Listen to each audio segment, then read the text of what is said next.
سبحانك سبحانك اللهم خير معلمين، علمت بالقلم يذكرون الجبون.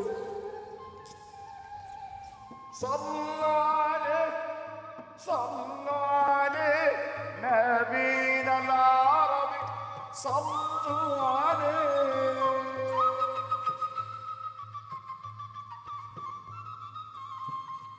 داليدا الفنانة العظيمة كبيرة قالت إنها بلد المواويل، وهنا عشان يتباهوا بإن هم أهل كرم حقيقي لازم يكون في ذبيحة. طبعا في سوهاج الناس بتحب الخلفة والخلفة الكتير، وده يدل إن سوهاج مسجلة أعلى نسبة مواليد في مصر. يا ترى الناس في سوهاج ابتدت تتعامل مع ده إزاي في 2024؟ من أرض دوار العمدة عايزين نعرف سر الأربع حيطان. أهلا بيكم في سوهاج.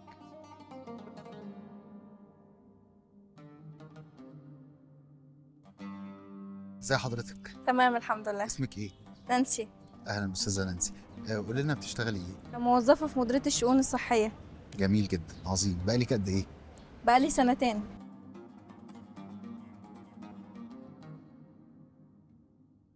عايزه لما يكون عندك ولاد او بنات يكون عددهم 2؟ 2. 2 فقط. طب 2. اشمعنى يعني عايزه عشان ايه؟ تربيه ولا رعايه؟ تربية ورعاية وعشان صحتي، وفي نفس الوقت برضو عشان ما اظلمش حد فيهم، في التعليم وفي التربية وفي كل حاجة، في كل حاجة. استاذه نانسي، حضرتك شايفه ان في لسه اسر بتخلف كتير؟ في ناس لازم اجيب الولد، تفضل تخلف تخلف تخلف لحد ما تجيب الولد.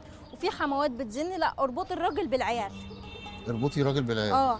بيفضلوا يخلفوا بدل الواحد 10. انا عندي ناس مخلفه 12. طب معلش، هو ازاي هيتربط بالعيل؟ يعني انا عايز افهم بس لا عشان ما يطلقوش، ما يبصش بره الكلام ده يعني. فانت لازم تربطيه بالعيال عشان ما يطلقكيش او يسيبك او يحصل ظرف ان هو يتجوز عليك. هاتي له كل اللي نفسه فيه، هاتي له الولد وهاتي له البيت.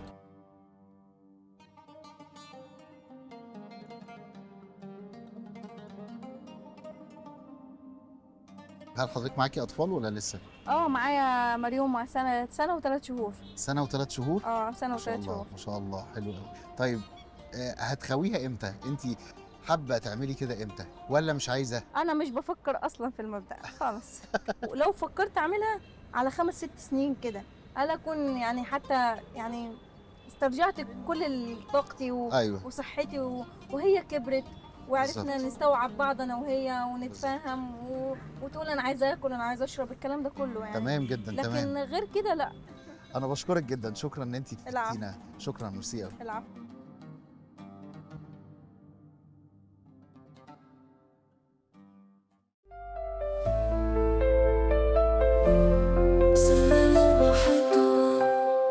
مساء الفل يا ست زوبة، أخبارك إيه؟ الحمد لله يا بخير. ميار عاملة إيه؟ الحمد لله. ممكن تعرفينا عليكم أكتر؟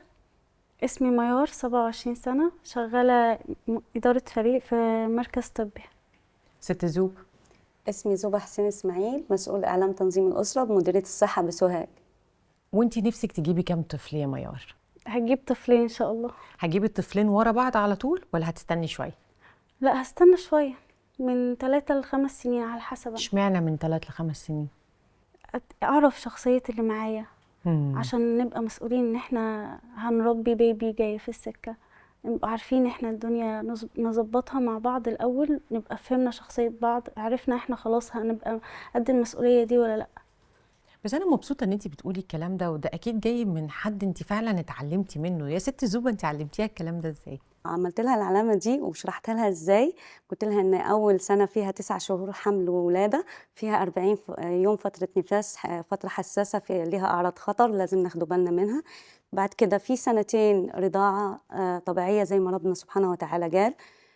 بعد كده الراحة هتبتدي من ال2 اللي أنا ضامة دي إيدي عليهم أهو كده. بس يا ست زوبة، مش كل الناس مقتنعة بالكلام ده. يعني لو اتكلمنا كده مثلا على الحموات، تلاقي أول ما البنت تتجوز، واكيد انت حما انت عندك يعني المفروض انه عايزين نفرح بيكم. عايزين نفرح بيكم. بالظبط، عايزين نملى البيت عيال. عايزين نملى الكلمة دي البيت عيال. بتتردد فعلا. وخصوصا مع الحما اللي هي اصلا لما اتجوزت زمان منذ زمن قديم ما قدرتش غير تجيب 2 وسلايفها جايبين كتير، فهي عايزه تعوض النقص في ابنها. فدايما نقول لك حتى الام ذات نفسها عايزه تعوض النقص اللي حصل لها في بنتها، عايزين نفرح بيكي، عايزين نفرح بعيالك، لكن هي مش مستوعبه ايه اللي هيحصل لها. طب اهلا وسهلا، فرحتي بيها وخليتيها جابت عيال كتير، صحتها هتتدهور. اول واحده هتتكلم الحما، بص يا ولدي انت تتجوز واحده تريحك عشان دي خلاص صحتها راحت، خليها هي تنتبه لعيالها وانت تتجوز واحده تنتبه لك. شفتي ده قدام عينيكي وحصل وحصل؟ طب كنتي بتقولي لهم ايه؟ طيب خدنا فتره من الفترات وما زلنا كنا نعمل ندوات، كنا نجمع الستات الكبيره في السن اللي هي حموات، كنا بنديهم ندوه ونعلمهم ازاي يبقوا مع مراتات ابنائهم، ونعلمهم ازاي يحطوا نفسهم مكان الست دي. يرضيكي مثلا مرات ابنك اللي هي خدماكي تمام وواقفه جنبك صحتها تتدهور وما تقدرش تخدمك، تجيب واحده تاني يبقى فوق الكيل، يبقى ابنك هيصرف على دي وعلى دي وعيال دي وعيال دي، هيبقى هيلف حوالين نفسه زي النحله ومش مكفي، فبالتالي هي ابنها هيصعب عليها وتقتنع بالكلام ده. طب وانت يا ميار حماتك عملت ايه معاكي؟ قالت لك انا عايزه اشوف ولاد ابني، يلا يلا عايزه اشوف عيال كتير كده حواليا؟ لا. طب لو كانت قالت لك كده كنت قلت لها ايه؟ كنت هفهمها انه ما ينفعش دلوقتي. طب شفتي صحاب او حموات صحابك؟ في واحده اصلا دي قصه، هي حماتها دي عمتها كده تمام، فهي المفروض اكتر واحده تبقى حباها بالظبط تمام، وهي كانت بتحبها جدا، بس لحد ما فضلت سنه ما فيش خلفه، ففضلت تقول له ها مش هشوف عوضك، ها طب امتى، طب يلا شدوا حيلكم، طب روحوا لدكاتره، فسمعوا منها وراحوا لدكاتره ما فيش حاجه، طب يلا اتجوز. قالت له يلا اتجوز؟ طب يلا اتجوز بعد سنه؟ بعد سنه، مع ان هي بنت اخوها، يعني مرات ابنها دي بنت اخوها، يعني المفروض. طب انا عايزه افرح بيك، انا عايزه افرح بيك قبل ما اموت، انا نفسي اشوف عيالك، والجمله دي مع الابن بتاثر شويه، انا عايزه اشوف عيالك قبل ما اموت، وتدخل له الدخله دي، فاهمه؟ بس الزن خليته اتجوز. يعني اتجوز ساب مراته واتجوز؟ يا خبر للأسف. ابيض. طب هو الوعي ما زادش؟ يعني مع كل المبادرات وكل الكلام وكل اللي انتوا بتعملوه ده، الناس ما وعيتش على ده؟ لا الناس طبعا ما اتغيرتش؟ وعيت عن الزمن الماضي طبعا كتير، يعني احنا ما زال الوعي مستمر. بس انت شايفه نزود الوعي مع الحموات اكتر ومع الاهالي اكتر ولا مع الجيل الجديد؟ انا من رايي الخاص ان احنا نركز على اصحاب المشكله ذات نفسهم. انا اتجوزت انا وجوزي، مش عايزين نخلفه دلوقتي او عايزين نعمل تباعد انا وجوزي بين الحمل والتاني، معلش مع احترامي للحمل فوق راسي من فوق، طب ما ماشي، ما هي انا لو خلفت كتير مش هتشيل معايا، صح تمام؟ يبقى انا نركز على الوعي لمين؟ للزوج والزوجه، هم اصحاب المشكله، هم اصحاب القرار، المفروض يكونوا محدش يتدخل. ناخد راي ده وناخد راي ده، بس نشوف الراي الاصوب ليا اللي هيرجع عليا بفايده، مش نروح نعمل براي حماتي ولا راي حمايا، مع احترامي للحموات طبعا تمام. الراي اللي هيفيدني انا كصحه كارتباط اسري، لان كتر العيال بتعمل تفكك اسري، يعني حتى المثل هيقول ايه، طفلين 2 يكونوا سند احسن من 10 بجهلهم يخربوا البلد. لما انا نخلف كتير مش هنقدر نعلم ولا نربي ولا نعمل، في حاجات هتتسرب مني، في اولادي هيتسربوا مني، منهم هيطلع ايه ومنهم هيطلع ايه. لكن لما يكون 2 3 بالكتير، فيهم اللي هيطلع مهندس، فيهم اللي هيطلع دكتور، فيهم اللي هيطلع حاجه حلوه، يتعلموا صح، يتعلموا صح، نقدر نربيهم، نقدر نغذيهم، نقدر نصاحبهم لما يكبروا، عشان مرحله المراهقه دي برضو ما تفلتش مني كل ده. لكن تقولي لي نستند على الحما ولا الام، مع احترامي للاثنين، محدش هيعرف مصلحتي غيري انا وزوجي بس. يعني أنا بشكرك جدا على يعني وجودك معانا النهاردة. انتي ست جميلة ميار، إن شاء الله تكون أحلى زيجة بإذن الله وتجيبي أحلى أطفال بعد شوية كده وتفرقي ما بينهم 3 سنين. كام يا ست زوبة نعمل كده؟ 3 ل5. 3 ل5 بالظبط كده. نشكركم جدا، نورتونا. شكرا.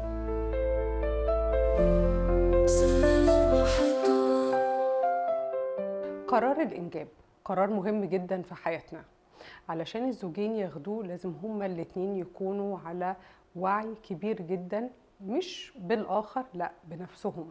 ازاي نتعامل مع ضغط الأهل، لأن طبعا كل أهل حد فيهم سواء الأم أو الأب، يا ابني عاوزين نشوف عوضك، يا بنتي الحقي خلفي، انتي ما قدامكيش كتير، طب الحقي بس هاتي عيل نفرح بيه وبعد كده نبقى نشوف، طب ما احنا خلفناكم اهو انتوا كويسين.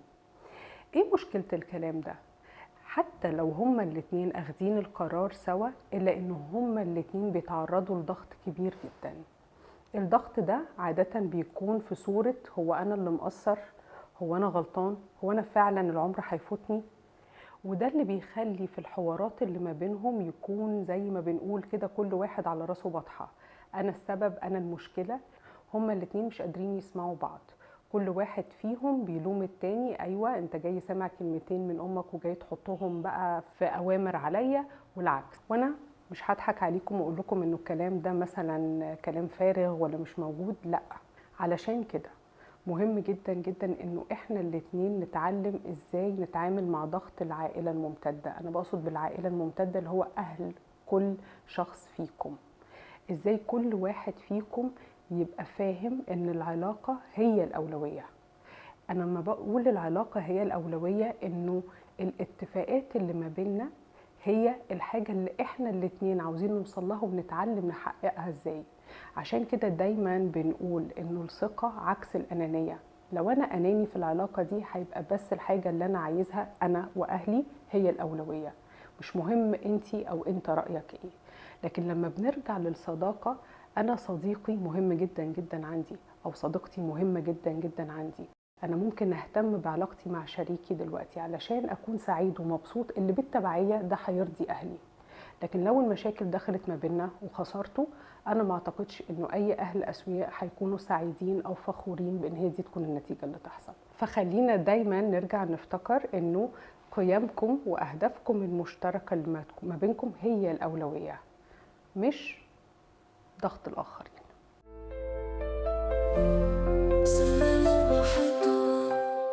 مش هنشوف ولادكم بقى؟